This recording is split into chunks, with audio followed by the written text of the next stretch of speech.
am so sorry for that. I had a disruption that I needed to fix, and hopefully everybody can come back on. I really apologize for that. Um, so if you're just seeing this, I had to reset my live, which is never good. Never good. Don't ever do that. So here it is, 23 seconds and nobody's here. This does not bode well.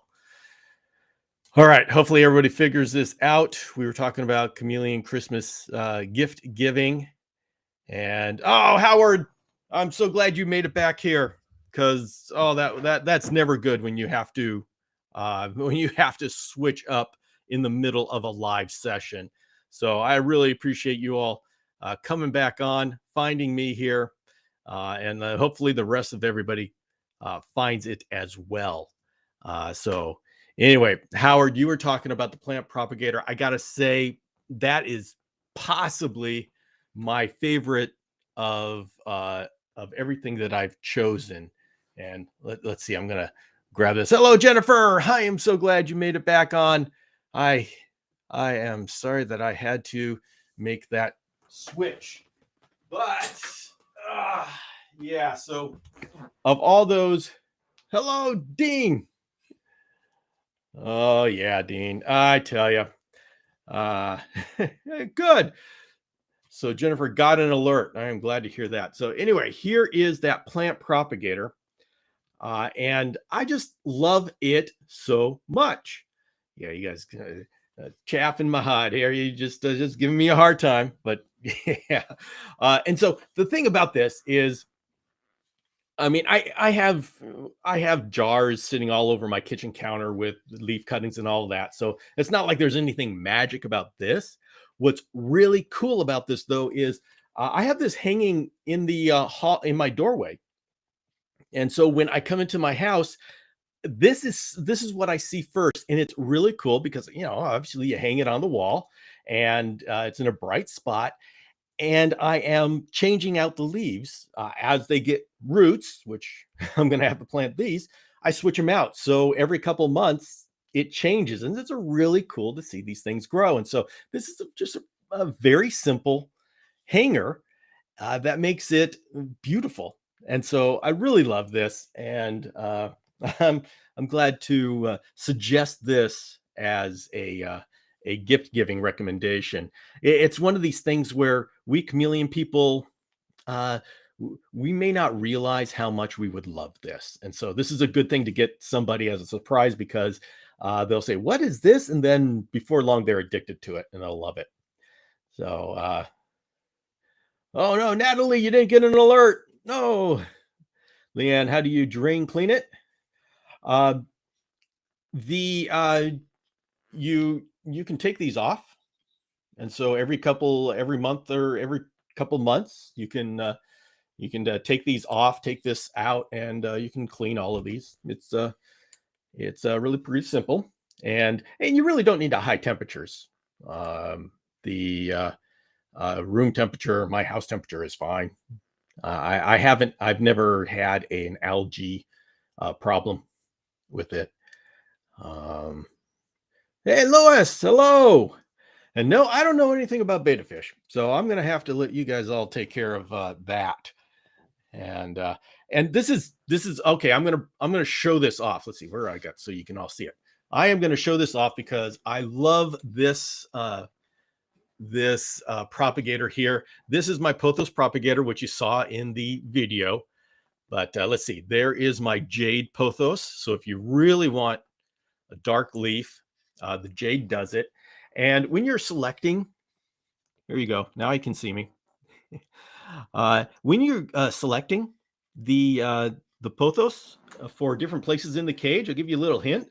The darker the leaves, the further down away from the light it can go, because the green area here is what gives the chlorophyll, and it gives the food to the plant. And so you are able to the darker the leaf, the more it can soak up the light.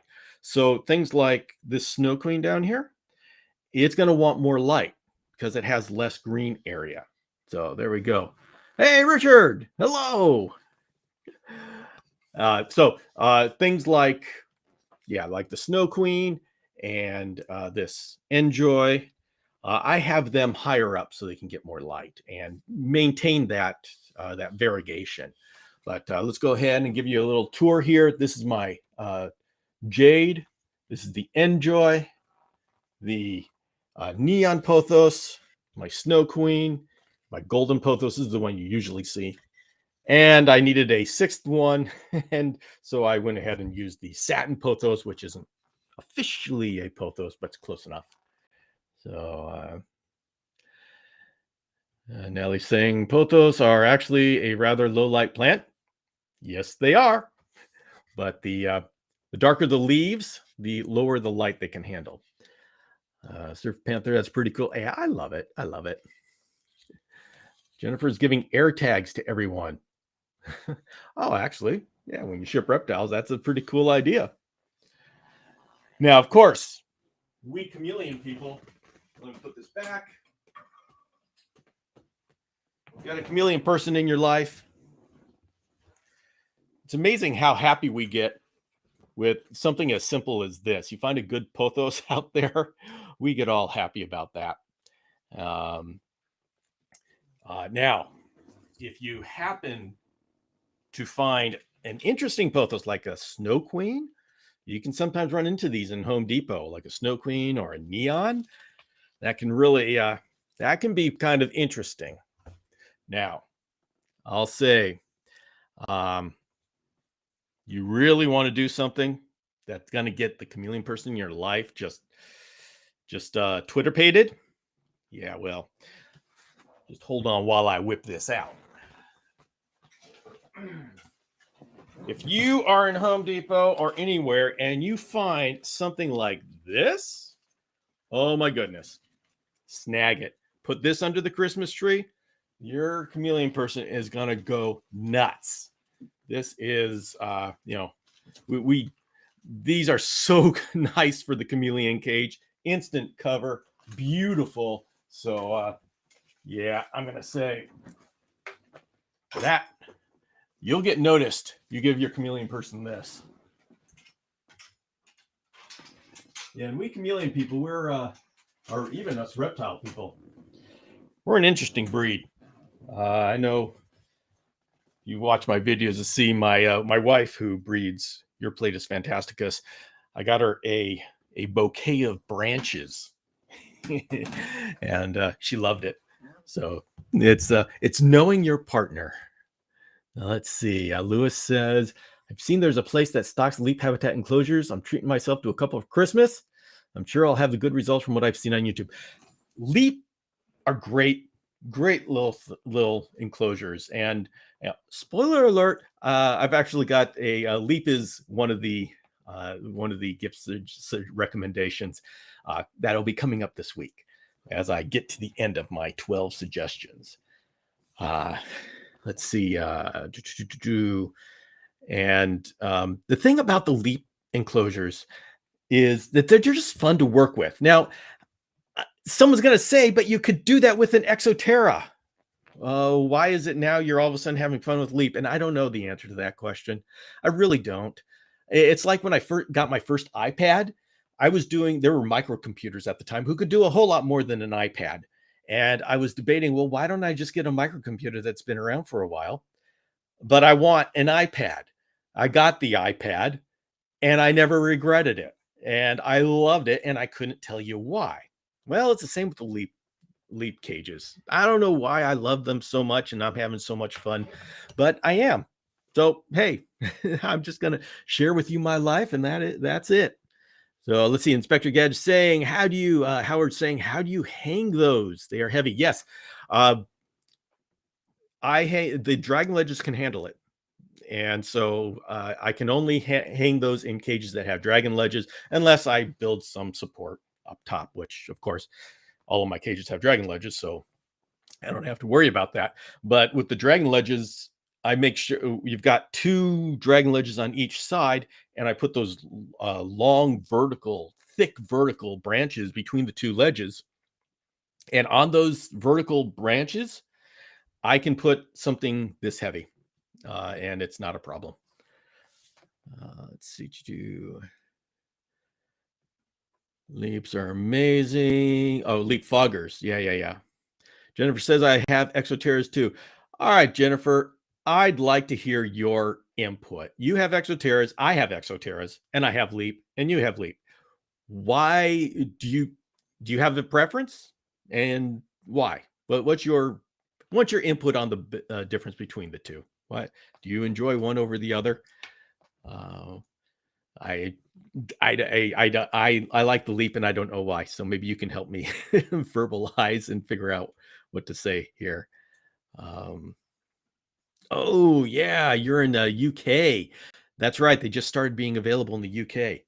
Um, so yeah, you'll have fun with that. Um, let's see. Louis, yeah, the Howard's saying the Foggers likes the Leap Foggers, and I agree. I like the Leap Foggers. They're a rebranding of one that I've used for a while. In fact, well, okay, you see the Leap one back there. I like number one. I like the green Leap ones. I mean, they've made them look so much nicer than the brown ones. But I like that it's supporting somebody who's in the reptile community, and it's I can always call somebody up if I've got a problem. There's actually customer service other than just sending it back because it's Amazon. Um, hello, Edgar. Welcome to the Chameleons and Coffee. All right, we got that, and I am finishing up the everything about the gift giving. Now, let's see. I want to show you. This is my isopod culturing kit. It's a whole, you know, you know what I love about this these 12 days of gift giving? I have to get every one of them, and I've got to try it myself before I recommend it. So I have a lot of fun in November. But it's my job. Keep telling my wife it's my job. I need to get this stuff. So this is my my kit, my isopod culturing kit from the Bio Dude, and I love that you get this kit that has all sorts of bioactive stuff, and every time you buy it, it's got different ingredients, and so and it doesn't matter which ingredients you get. So if you get one, it's not going to look like this. In fact, I got another one because I wanted to do springtails, and I got this bioactive stuff. So it's different every time. And I hear that they're not doing the sphagnum moss, so they're doing something else. So, whatever you get. But the thing is, you've got this nice, deep bioactive thing to container to raise up isopods. And I think I really like that approach. Let's see. Natalie says that's why I'm planning on getting one of your cages, as my chameleon's a big girl. Yeah. That's the one thing I love my cages. I guess I should, or else I shouldn't sell them. But with the dragon ledges, I love the floating garden style that I can do with my cages. The dragons. For those who don't know, I have a chameleon caging company called Dragon Strand, and I make cages. I'm the one who invented the dragon ledges, the ones that the brackets that go on the side of the cage that allow you to mount plants and branches to the side and lift them up off the bottom. That was me, and so I continue to do that, and I love doing the floating garden style. I think that's the best for the chameleons. So let's see. Jennifer's talking about the Exoterra. I asked why she likes the Exoterra for certain things, like how Leap fits on racks. Yep. Leap cages are designed to fit on the baker's racks. So that's nice and convenient. You can see them on the baker's racks behind me. Let's see, Lewis. Going to keep us updated on how you get on with them. Always had Exoterra and Reptile breeds for years. I'm pretty excited now the Leaps are available. And Lewis, the one thing to I don't know how much you've looked into it. I think you've been around a while, so you know exactly what you're getting. When you get it, you're going to say, wait a minute, this is all flexible and flimsy. I don't worry about it. It's highly engineered. It is not over engineered, which a lot of our cages are. And don't worry about it. It'll work, and it works very well once it's all together. Um, Dean is saying ledges make cleaning a lot easier because you don't have to put planters all over. Oh my goodness. And that is the truth. When you have to put things on the floor, you just can't, you can never clean it unless you take everything out of the cage. And by time all the branches are in and the plants are growing up into the branches, you don't want to take everything out of the cage. You can't unless you're tearing apart the cage. And so you never really go to get a good cleaning. So you either have a clear floor, which is what you can do with the dragon ledges, or else you go all bioactive and you say, I'm never going to clean the thing. So, I mean, those are really your only two options. I don't like having anything on the floor. Yeah, let's see. Howard said those 3D printed run cups for screen cages were nice as well. Yeah. Oh yeah. Do I have them? No, I have mine still outside. I was going to show everybody, but mine's still outside being used. Um, so I had the magnetic feeder cups from Firehouse Geckos, which is just this little shell that you attach to the front screen of your cage with magnets, and it works really well. I can't use them on most of my indoor cages because I use hybrid cages, and so I have all my acrylic fronts. So I have to use it for my outdoor cage, but it works really well. I mean, Fram's Cams has one for every one of their cages. Let's see, Natalie, my cage at the moment is a top half fake plant, bottom half real plant. Okay. Why do you have that split? That may be an interesting story. It's always interesting when you get these comments. You go, there's a story behind that. Let's see, captive, the chameleon king. Where is a good captive bred snail and or exotic feeder website you recommend? I don't know about snails. That would be really cool to find one. I haven't looked, so there's probably someone out there doing snails. If you find one, let me know. I'd like to check it out. But no, I don't know at this point. Although snails, Jackson's chameleons love snails. So if I found one, if I knew of one, I'd get them. I'd get them for my Jacksons. Let's see. Natalie says, I recently had one of my snails lay eggs in a potted plant that just recently hatched. I have no idea to do what to do with. Well, feed them to your chameleons. Of course, that's a flippant answer because I don't know the whole situation, but yeah, I'd feed them to the chameleons. Let's see. John is asking, have you heard of any trays or liners for the Exoterra 361836? I'd like to go back to. I'm afraid to make the change without having a solid option. Okay, so if you're talking about the 36 by 18 by 36 screen cage from Exoterra, it comes with a substrate tray. So it will give you, like, I don't know, 1.5 to 2 inches of soil possibly. And then if you go on the chameleonacademy.com, you can see I have where you can get a drainage tray, and I use a PVC riser to keep it up off the tray.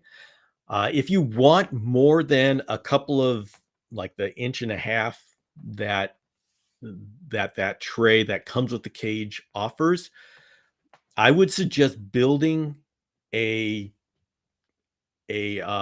a planter out of wood, and you're going to have to waterproof it, put liner, pond liner on the inside, or whatever you got to do, depending upon where you've got it. Just build that planter out of wood, and so the cage actually sits on the planter, and then you can screw down the cage, literally screw the cage into the planter, and you can make that substrate as deep as you need it.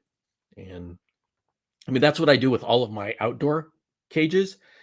It works perfectly, and you just have to, if you're going to be doing it for indoor, you just have to make sure it's waterproof, or you have a tray underneath it, in which you can find trays that are that big. You go on my website, I have a cage build guide under, you go through all the husbandry stuff. There's a cage build guide for the Exoterra 36 by 18 by 36, and you can find a tray there. So you'll have to do a little bit of work, but it could be a really great outcome. Let's see. Hey, everybody, when people want snails.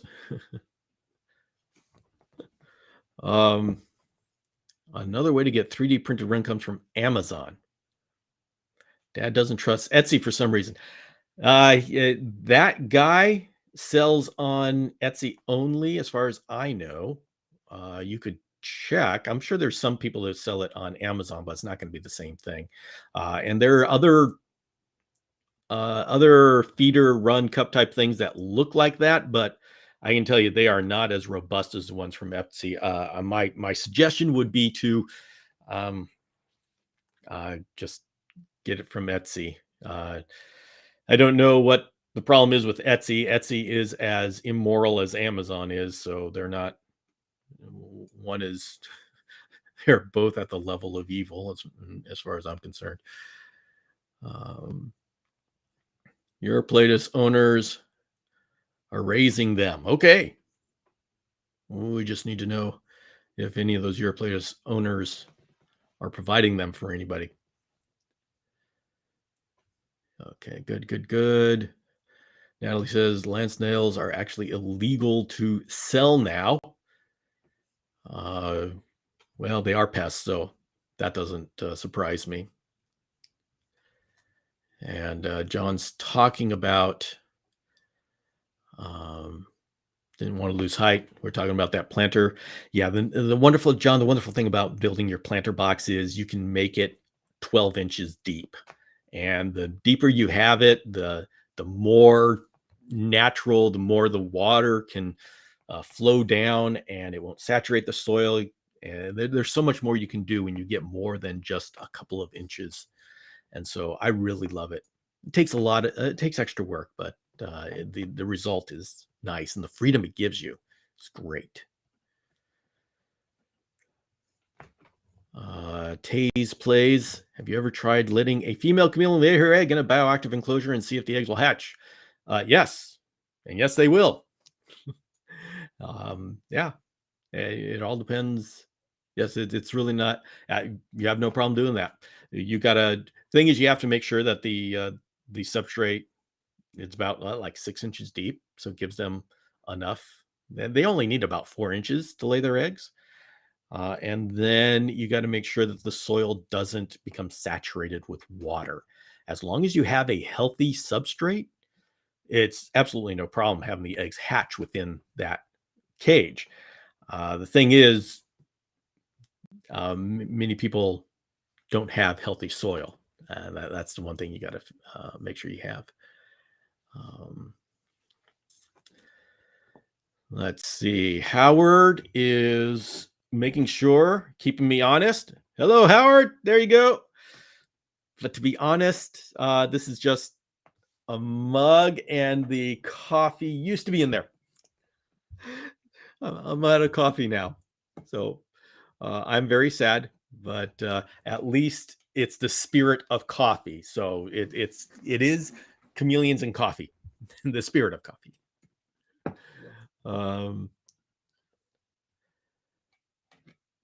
Let's see. Are Costa Mesa garden snails okay to feed? Box trolls love them. Aren't the shells? The shells are definitely not too hard for the Jacksons. The Jacksons will have no problem with the shells. The problem is that we don't know what the snails are carrying as far as toxins and parasites. And not that we know that they have things that are dangerous. We just don't know. So there's people have I know people actually in Costa Mesa who have used garden snails, and they have bred them in captivity, and then they start feeding the second generation. So it's quite easy to breed them.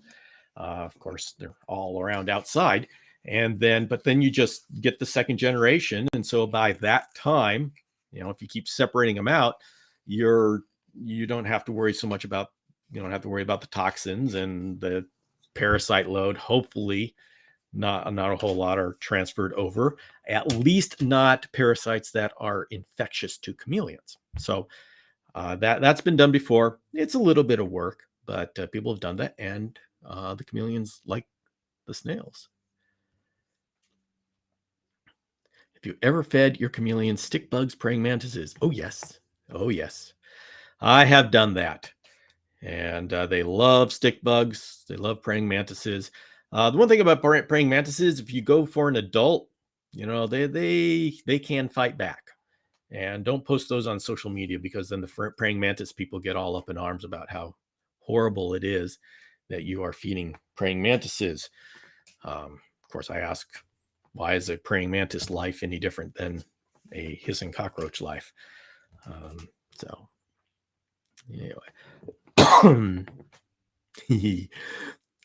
Yes, Jennifer, this is in response to Nancy saying that it's illegal to transport snails. Yeah.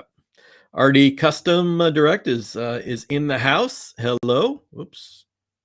And then Surf Panther. Soil pH is important. Too high, you won't break anything down. All right. Let's see. Jenny says, I love Etsy. Never had any problems. Found a double ring with 2 chameleons. All sorts of fun stuff on Etsy. Let's see. Oh, hey, we got a little insight. Giant African land snails are the reasoning for the ban. It's just they're such an invasive species, and they make the law broad covering. Yeah. And if giant African land snails were legal, I am sure a lot of people would have them as pets, because they look really cool having such a huge snail, and that would be environmentally not good for us, because they, of course, sooner or later would get out. And Genevieve is sharing. Tried the snail breeding. They are a mess. Yes, they are. And thank you, RD Custom Diecast. Talking about my Patreon. For those, thank you very much for bringing that up. I appreciate that. Yeah, on my Patreon, I have videos that I don't share with in the normal social media stuff, and so you get some of the behind the scenes. You get the last one was an introduction to Furcifer Angeli. You got to see, I had one that I have now sent off to a trusted breeder who had a female, and so hopefully we'll get some Furcifer Angeli. And so if you were on the Patreon, you got to meet the Furcifer Angeli. So I try to make it, give special stuff to the people on Patreon, but my Patreon supporters, I am so glad. Oh, are you going? All right. Well, you got to. Okay, give me a second, because you got to meet Vixen. Can you bring Vixen over here? Oh, all right, everybody. This is Vixen. Vixen's a Shiba Inu, and so she doesn't like cuddling at all. But I can hold her for just a little while. Okay, now she's done. Shiba Inus are like cats in dogs' body, but they're very cool. Anyway, for the Patreon, Yvette, would you be willing to fill this with water? Yes. Sorry, I'm getting. Thank you. Before the Patreon, I want to say Patreon supporters, I really appreciate. They tend to be understanding. I spend so much time making content for everybody to help with the chameleon community that sometimes the Patreon members have to wait a week or two or whatever to get something special. But I always make sure I get something special for the Patreon people. So if you want to behind the scenes or special stuff, then check out Patreon, please. And it helps me. It really helps me. Oh, Inspector Gadget, thank you. Look at that. Got some love. I appreciate that. Thank you, Howard.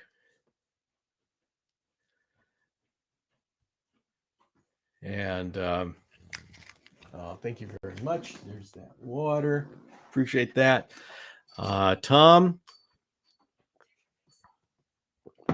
hey, my tortoises eat African giant land snails in the wild. Wish we could have them, but I get it. Yeah, I'm sure a lot of us would love it. But yeah, let's see. Should I be worried if my chameleon took a fall? Yes, you should. Chameleons don't fall naturally. Now, things happen. They slip. They grab onto something. They thought they were grabbing onto a branch, but they're really grabbing onto their tail or their leg. That every now and then things like that happen, and they can fall just fine. But you got to really look into why they fell, because they could be a neurological problem. It could be MBD, and that could be a sign that there's a big problem. So the fall itself is not necessarily a big deal. It's amazing how well chameleons can handle falls, but you got to look into why. Is it just a freak accident? In that case, no problem. But if it like happens twice, that's not a freak accident. Let's see. Yes, Genevieve, stick bugs are illegal too. And although we have them here, Genevieve, we have them here in the Southland. So, there are some that we can get they're wild around here. But yep, they are illegal. And let's see. Okay, Natalie's talking about this snail that she got. Inch diameter shell of slime. Yes. Oh, those are always interesting. Oh, Howard, rhino beetles. Yes, I would love these dynasties. Oh, those are so incredibly wonderful. Um, they have those a lot in Japan, but apparently not a good thing here. Although, don't they have them in Texas? Maybe it's in Florida. You can't get them. Anyway, uh, I haven't looked too deeply into that, but I know some people they go to Texas at a certain time of the year to collect them because they come out of the ground and they fly around, and so that would be a lot of fun to be part of.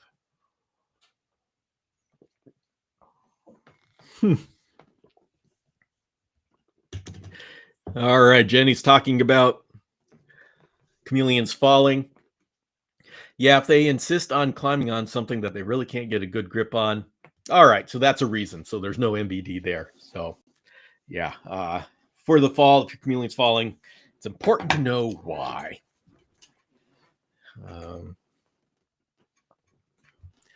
If I don't supplement every feeding, how will it affect my chameleon? Most of the time I do, but I forget sometimes, or I can't get the supplement on the feeders. Like crickets, they always find a way. Don't worry about it. We supplement way too much. And so if you could cut way back on supplementation. The reason why we don't say just get rid of all supplementation is because we don't know how much is not enough.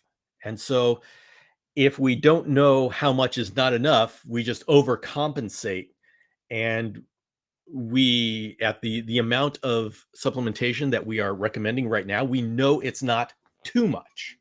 That's what's important. It's not too much. But we hope to be able to bring it down to the point where, I mean, like I said in some of my conversations, people have been captive breeding chameleons before there were supplements available.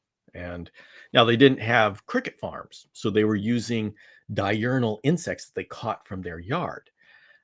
And so there's a lot of growth that we need to do as a community as far as nutrition.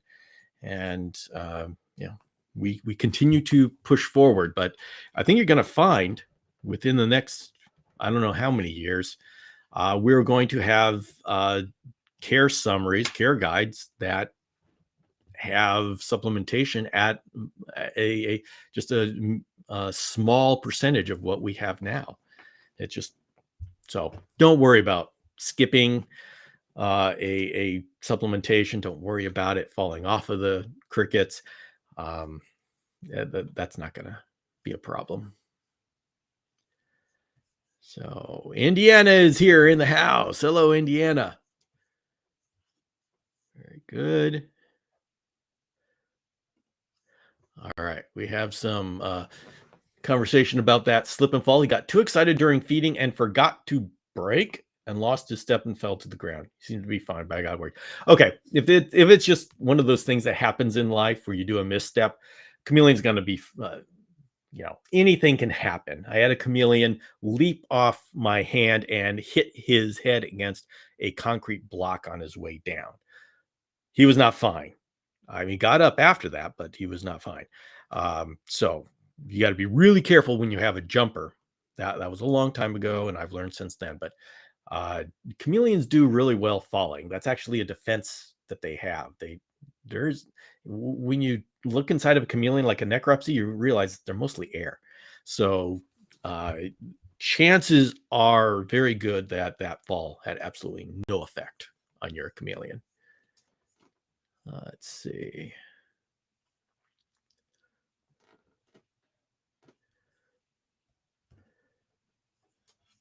Okay, Jenny says, but when we don't dust with calcium and the feeders are high in phosphorus, want to get bad calcium phosphorus ratio, which could harm the chameleon. Yes, maybe. The 2-to-1 calcium to phosphorus ratio is something that comes from human medicine. It has not been challenged in a long time, so we're just assuming that it's right for human medicine, and so we're just assuming that it's right for reptiles. That's a lot of assuming. And if you want to look into what's going, so it's really hard. It's easy to throw out those numbers, but when you dig into it, you realize we don't know what we're talking about. We just think we do, and we just if we say the 2-to-1 calcium ratio, we sound like we're smart, but that's just a guess as to what it needs to be. And as evidence, I'll say how much we don't know. If that 2-to-1 calcium to phosphorus ratio was as critical as we talk about it being, anybody who uses Reptivite should have problems with calcium, because Reptivite has a 2-to-1 calcium to phosphorus ratio. And if we put it on a high phosphorus cricket, then there should be an excess of phosphorus, and you'll never get enough calcium. But we don't see chameleons get MBD when they're dusted with Reptivite. So I don't have, I can just throw out data points right now. I can't give you a definitive answer because, just look at that Reptivite thing. It should cause a calcium deficiency if having too much phosphorus is damaging. Now, that's not to say that this isn't right, that the calcium phosphorus ratio of 2-to-1 isn't right. The thing is, whenever we deal with nutrition, there are so many different things that affect it. And so there could be balances in other ways that balance this out. And so it's not just an isolated situation where it's calcium versus phosphorus. It's entourage effect. It's got everything on. So it's going to be a difficult thing to work through and to figure out. But the reason why we do suggest, well, I'll say I do, and most people do, we do calcium every feeding is because we don't know. And what we do know is calcium every feeding results in healthy chameleons. If it's too much, it's too much. If it's more than we need, it's more than we need, but we know it's not too much.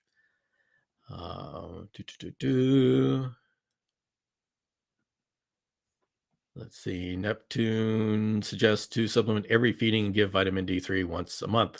Yeah, that's a standard. That's standard.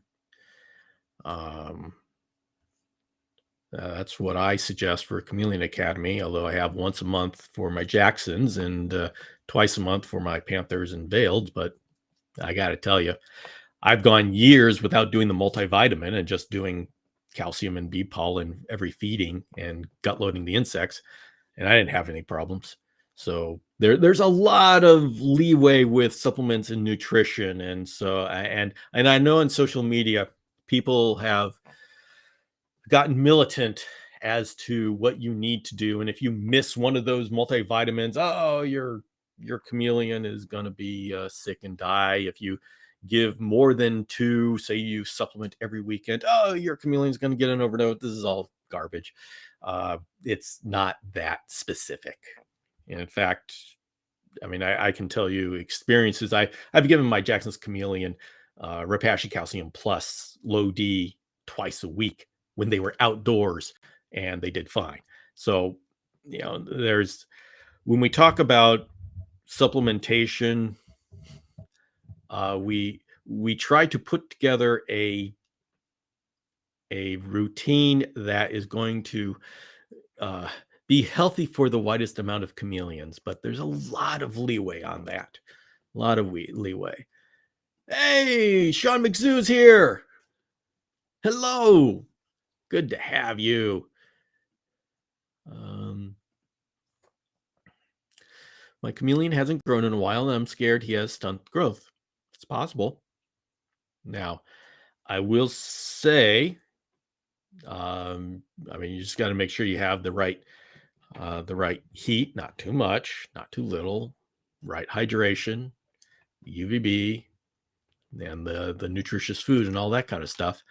But if he is stunted, don't worry about it. See that when chameleons are growing up, they have these growth spurts, and if during one of those growth spurts they don't get enough, then once the growth spurt ends, well, they are where they are, and if they didn't get everything they needed, then they won't have grown to their full potential. But that doesn't mean that they're sick or weak.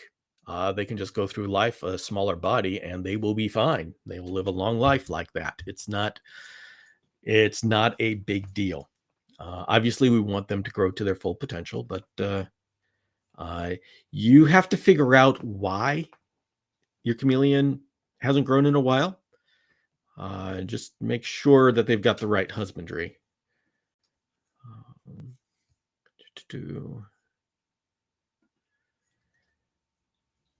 Let's see. How's your weather down there? Any of your cams still outside? Central Coast is stormy. Well, James, I'm in a very tough position where I'm bringing in most of my chameleons during the night and taking them back out during the day because we're getting into the 40s at night. And, okay, some of my Jacksons and veiled chameleons can stay outside, but, I don't like them to go through too much. I know they can. And I know on my podcast I say, oh, that's not a problem. Yeah, but I know it's not a problem, but I bring them in anyways because I love my chameleons. I don't want them to be cold. Oh, let's see. I'm getting behind in my comments here. Let's see. Hey, Perry Planeta. I don't have is asking about my true chameleon. I do not have my true chameleon, my false chameleon yet. So, and it's pretty good because I'm going to be doing some traveling in January, so I'm not bringing in anything new right now. I'm just battening down the hatches so my family can take care of what I've got already while I'm gone.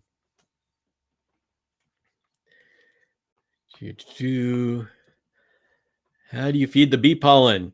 I grind it up with my calcium. I either use Arcadia Earth Pro A as a supplement, or else I just grind up bee pollen and mix it in with my calcium. That works out well.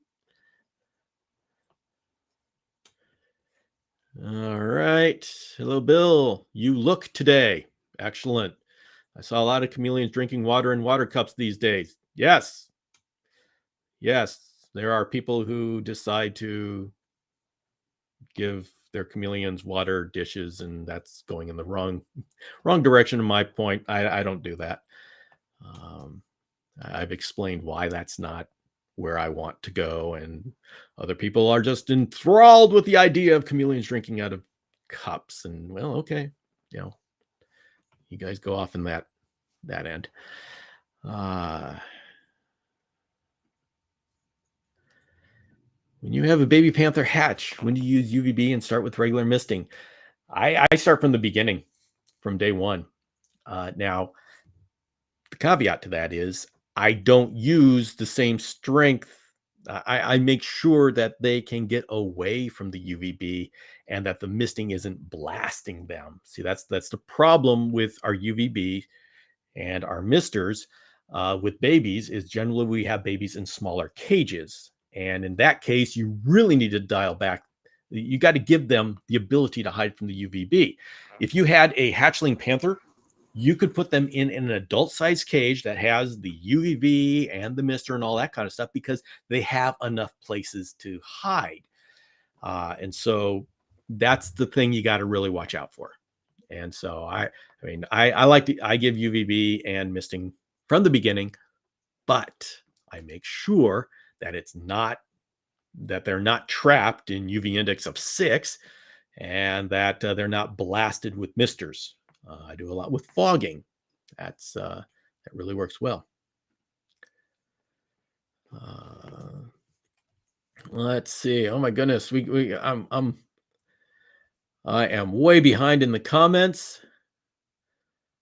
This will be interesting. Wondering about chameleon interaction with dogs. I'm assuming seeing a dog will stress them out. Does that mean the reptile room must be dog free or is viable hiding space enough? Okay, yeah, dogs are predators. In the mind of a chameleon, a dog is a predator. I'm not talking about you specifically here, but generally speaking, people think, oh, my dog wouldn't hurt a fly. My dog is so wonderful, and my dog is well behaved and all that. Blah, blah, blah. Chameleon doesn't know that.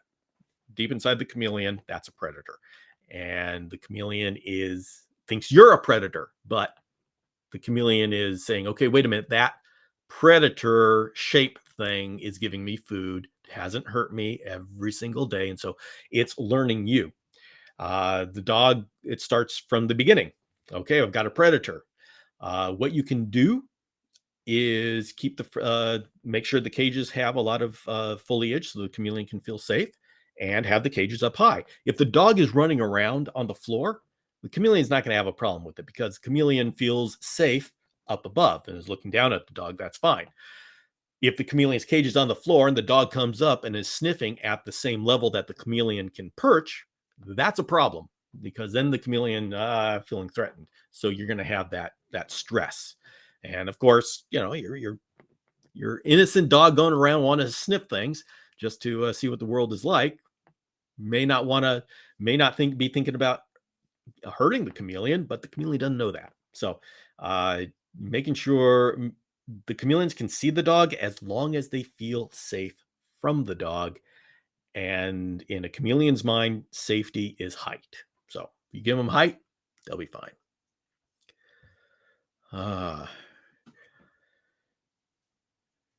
Okay. Oh, He's talking about Jenny has a chameleon that's stunted in growth, 5.5 years old. That's a very nice age. Only have problems with gout. But then again, I would say that gout is something that's common for a chameleon that old, so it probably has nothing to do with being stunted in growth. This is a great example of how a chameleon just lives life, even if they are stunted. Thank you, Jenny, very much for sharing that. All right. Keep hearing people say big pollen helps enhance chameleon colors and that it's responsible for yellow lips. Have you seen this personally? No, I haven't. I have, but I've not done a side-by-side comparison.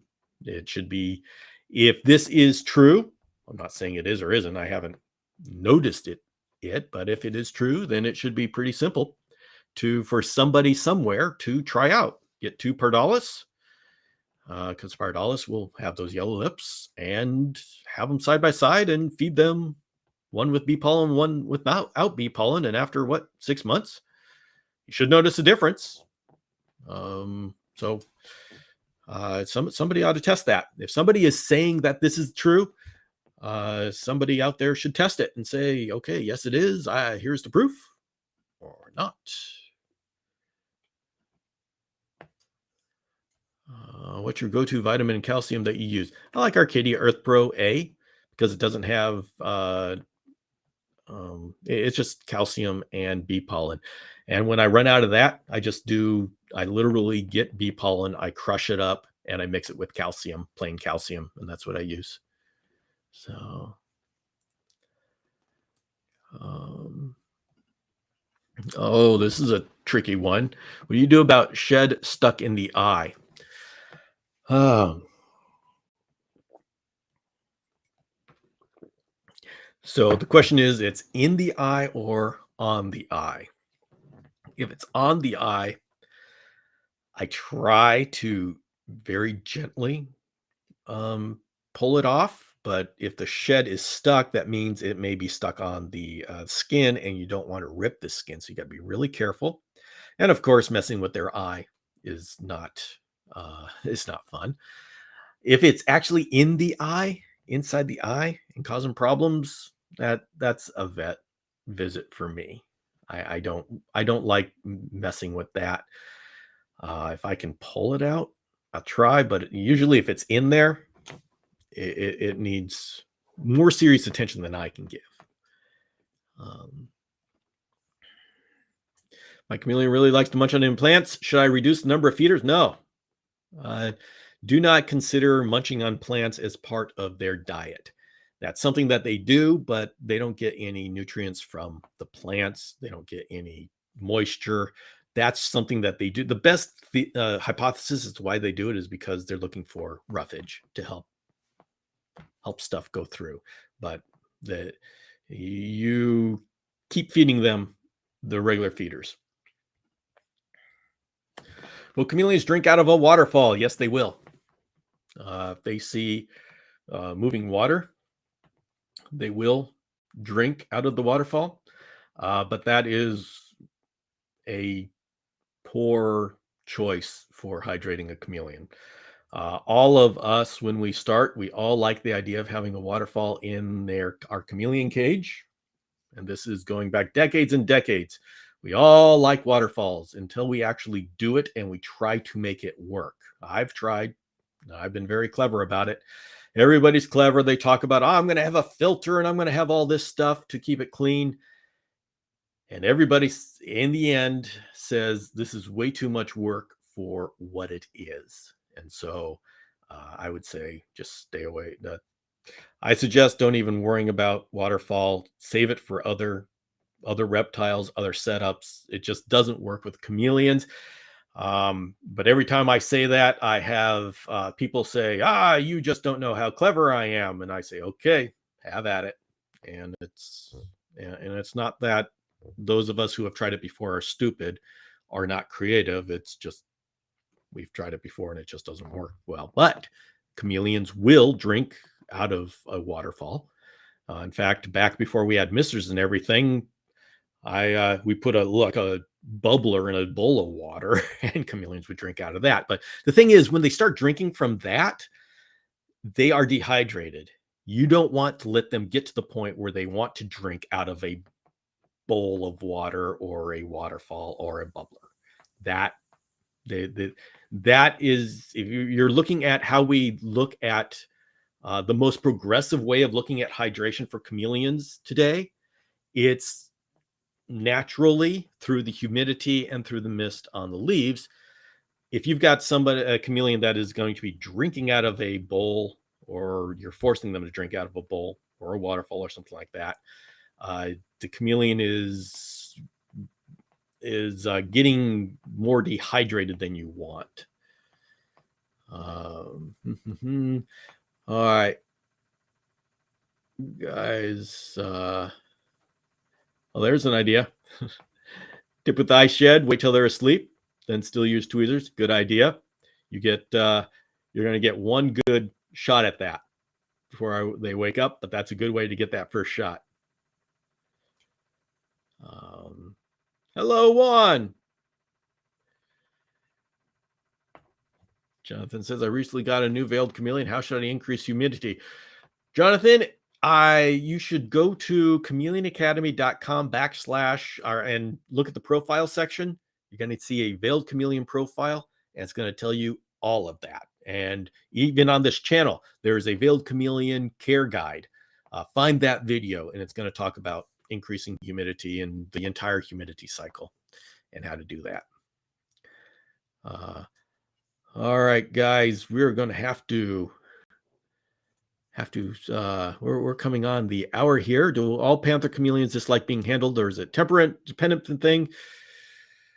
Do you see that they at least form some trust with handlers? Panther chameleons, they're all individuals, and so some dislike it, and some will be defensive their entire life, and some will just walk out of their cage onto you.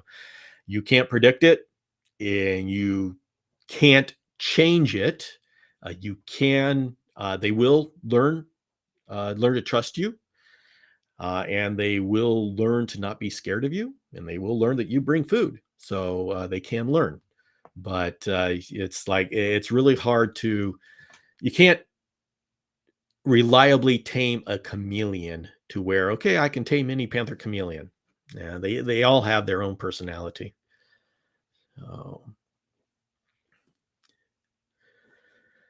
All right, everybody. I really appreciate you coming. I'm going to have to close this off. I have a couple more of those Christmas or holiday gift giving things to film here that I got to do this afternoon, and so I really want to.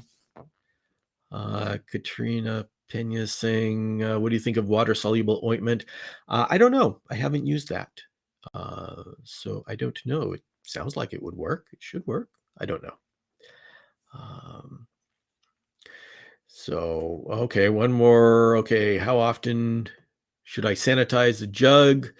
That depends on your situation because the mold or not mold, the algae and stuff will grow differently in different environments. So, yeah, I would do it every week. That's safe. That's safe. So, all right, everybody. Oh, thank you, Perry Planeta. Thank you very much for your donation here. Yes, YouTube allows donations, and I really appreciate it.